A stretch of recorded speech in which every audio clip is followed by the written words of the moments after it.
তিনি দিনৰ লাইভ ছেছনৰ পিছত আমি আজি কাট অফৰ ভিডিঅ'টো লৈ আহিছোঁ। আমি তিনিদিন লাইভ ছেছন দিছিলোঁ। প্ৰথম ছেছনটোত LP UP মিলাই কেনে দিছিলোঁ, য'ত 27K মানুহে ভিউ কৰিছিলে আৰু সেইদিনা বহুত মানুহে তেওঁলোকৰ নাম্বাৰবিলাক দিছিলে, LP আৰু UP both দিছিলে। কিন্তু পিছত আমি ছেপাৰেটভাৱে কৰিবলৈ চেষ্টা কৰিলোঁ, অৰ্থাৎ LPটোৰ মানে বেলেগকৈ আৰু UP বেলেগকৈ আমি কৰিবলৈ চেষ্টা কৰিলোঁ, আৰু সেইকাৰণে LPৰ পিছত আমি দুটা আকৌ লাইভ ছেছন দিছিলোঁ। তাত দুটা লাইভ ছেছনত আমি এদিন তেওঁলোকৰ যি এগ্ৰিগেট মাৰ্ক টেটৰ ভিতৰ কৰি বাকী গোটেইখিনি মিলাই কেনে আমি সেইটো এটা দিলোঁ। তাৰপিছত আমি অকল টেটৰ মাৰ্কটো লৈ কেনে তেনেকৈ এটা লাইভ ছেছন দিলোঁ, আৰু দুটাতে 10K প্লাছ মানুহে ভিউ কৰিছে, আৰু তেওঁলোকে প্ৰায় 5,000 মানুহে তেওঁলোকৰ মাৰ্কছবিলাক দিছে, মানে তাত লাইভ চাটত দিছিলে, আৰু সেইখিনি আমাৰ টীমৰ দ্বাৰা নোট ডাউন কৰা হৈছিলে। আৰু সেই নোট ডাউন কৰাৰ পিছত আমি আচলতে আজি ভিডিঅ'টো প্ৰস্তুত কৰিবলৈ চেষ্টা কৰিছোঁ। আৰু এই ভিডিঅ'টো মই NIS প্ৰাৰ্থী ইনক্লুড কৰি কেনে কৰিছোঁ। আৰু দ্বিতীয় কথাটো হৈছে যিটো 50%ৰ যিটো ইছ্যু আছে, 50%ৰ কম হ'লে নোৱাৰিব বুলি তেনেকুৱা এটা ইছ্যু আছে, কিন্তু সেইখিনি মই আগৰ নিচিনাকৈ কৰিছোঁ। কাৰণ আগতে এটা নিয়ম আছিলে যে গ্ৰেজুৱেশ্যন থাকিলে 50% নাথাকিলেও এপ্লাই কৰিব পাৰে, তেনেকুৱা এটা আছিলে।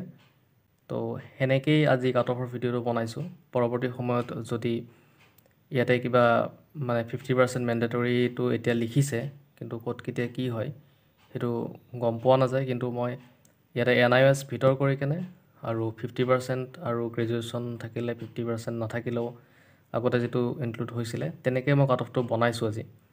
আৰু পৰৱৰ্তী সময়ত যদি কিবা চেঞ্জেছ আহে তেতিয়াহ'লে আকৌ আমি কাট অফৰ ভিডিঅ' বনাবলৈ চেষ্টা কৰিম। এতিয়া কথা হ'ল, প্ৰথমতে আমি চাওঁ যে ফেক্টবিলাক আমি অকণমান চাব লাগিব। আজিৰ যিটো LPৰ ক্ষেত্ৰত কাট অফ বনোৱা হৈছে, কাট অফটো সম্পূৰ্ণ প্ৰেডিকশ্যন হয় আৰু এনালাইচিছ হয়। যিখিনি এনালাইচিছ আমি পাইছিলোঁ, যিখিনি সমীক্ষা পাইছিলোঁ, তাৰ ওপৰত বেছ কৰি কেনে কাট অফটো বনোৱা হৈছে। প্ৰথম কথাটো হ'ল 3,800 যি পদ আছে, সেই 3,800 পদৰ ভিতৰত যদি অসমীয়া মিডিয়ামৰ ভিতৰত চাই তেতিয়াহ'লে 3,203টামান পষ্ট থাকিব, আৰু বাকীখিনি বৰাক ভেলীত গুচি যাব সেই পষ্টখিনি। আৰু URৰ বুলি পষ্ট বুলি ক'লে আপোনাৰ 1,041টামান পদ আহিব পাৰে।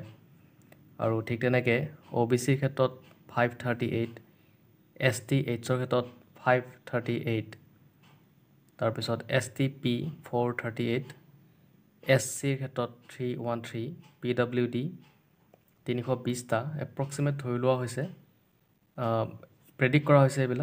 এইটো একদম ফাইনেল নহয় যে আপোনালোকে ফাইনেল বুলি নাভাবিব, এইবিলাক প্ৰেডিকশ্যন কৰা হৈছে। আগৰ ডাটাবিলাকৰ ওপৰত পাৰ্চেণ্টেজ উলিওৱা হৈছে, যেনেকৈ আগৰ যি পদ ওলাইছিলে তাতে যিখিনি পাৰ্চেণ্টেজত UR পোষ্ট থাকে তেনেকৈ আমি পাৰ্চেণ্টেজ উলিয়াইছোঁ। আৰু পাৰ্চেণ্টেজ ওলোৱাৰ পিছত আমি এনেকুৱা এটা চিনাৰিও পাইছোঁ য'ত নেকি আপোনাৰ UR 1,041টামান পদ ওলোৱাৰ সম্ভাৱনা আছে, আৰু বাকীখিনি আপোনালোকে দেখিছে স্ক্ৰীণত। 5,000 যি মানুহৰ আমি ডাটা পাইছিলোঁ, আৰু সেইখিনি ডাটা আমাৰ পংকজ বৰা ডাঙৰীয়া, আমাৰ মইনুল হক ডাঙৰীয়া আৰু এনেকৈ আমাৰ ভালেকেইজন টীম আছিলে, তেওঁলোকে অবজাৰ্ভ কৰিছিলে। আৰু এইখিনি পংকজ বৰা ডাঙৰীয়াই তেওঁ ৰংমন যি তেওঁৰ ইউটিউব চেনেলৰ নাম, তেওঁ এইখিনি নোট ডাউন কৰিছিলে।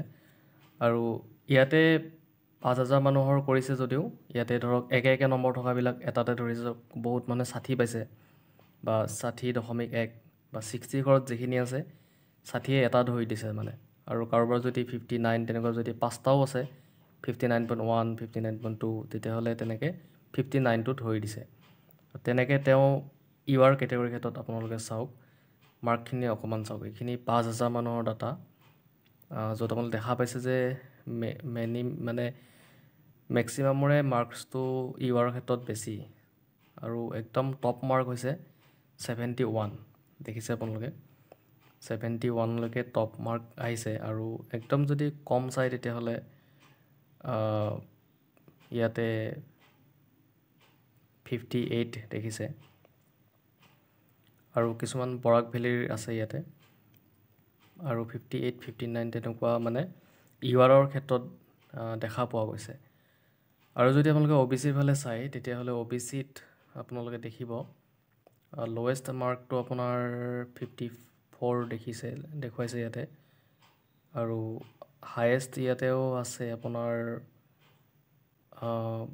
67লৈকে হায়েষ্ট ইয়াতে দেখুৱাইছে বাকী কিছুমান বৰাক ভেলিৰ ইয়াতে আছে আৰু বৰাক ভেলি কাট অফ আমি এক্সট্ৰাকৈ বনাব লাগিব তাৰ লৱেষ্ট 52লৈকে আছে ইয়াতে দেখিছে আপোনালোকে তাৰপিছত যিহেতু SC STH বা ST প্লেনৰ প্ৰাৰ্থীৰ সংখ্যা কম আৰু তাত তেওঁ এনেকুৱা ডাটা পাইছে যে 54 SCৰ ক্ষেত্ৰত পালে কিছুমানৰ তাৰপিছত ST প্লেনৰ ক্ষেত্ৰত 54 পাইছে তাৰপিছত SCৰ ক্ষেত্ৰত 60 STP 54 তেনেকুৱাকৈ পাইছে আৰু বৰাক ভেলিৰ কিছুমান কেণ্ডিডেটৰ মাৰ্কছ আছে ইয়াতে তো থুলমূলকৈ যি 5000 মান কেণ্ডিডেটছ আছিলে আৰু বিভিন্ন কেটেগৰীৰ আছিলে তেওঁলোক আৰু তেওঁলোকৰ মাৰ্কছখিনি আচলতে এনেকুৱাকৈ তেওঁ লিপিবদ্ধ কৰিছিলে আৰু ইয়াতে 54 যিটো এটা নাম্বাৰ আছে এজন মানুহৰ নাম্বাৰ নহয় 54.123 এনেকৈ থাকে বহুত তেনেকৈ তেওঁ এটা ধৰি লৈছে আৰু বিশেষকৈ STP আৰু STHৰ সংখ্যা কম আৰু আমি ইয়াতে PWDৰ প্ৰাৰ্থীৰ মাৰ্কছ পোৱাই নাই তো এতিয়া এই ডাটাখিনি চালে আমি এটা কনক্লুজনত আহিব পাৰোঁ আৰু কনক্লুজনটো মই আপোনালোকক দেখুৱাই আছোঁ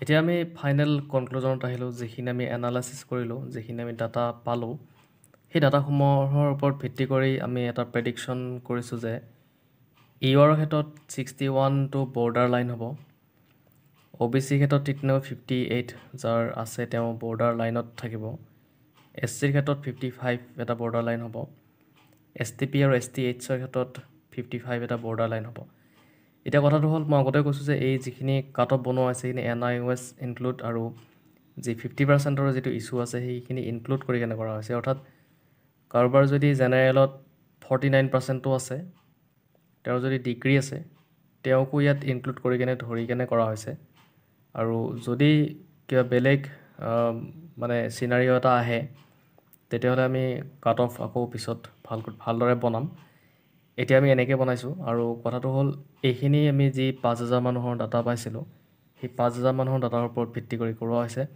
কিন্তু অসমত যদি ক'বলৈ যায় LPৰ ক্ষেত্ৰত কিন্তু এতিয়াও 15000ৰ ওপৰত মানুহ পাছ কৰি থোৱা আছে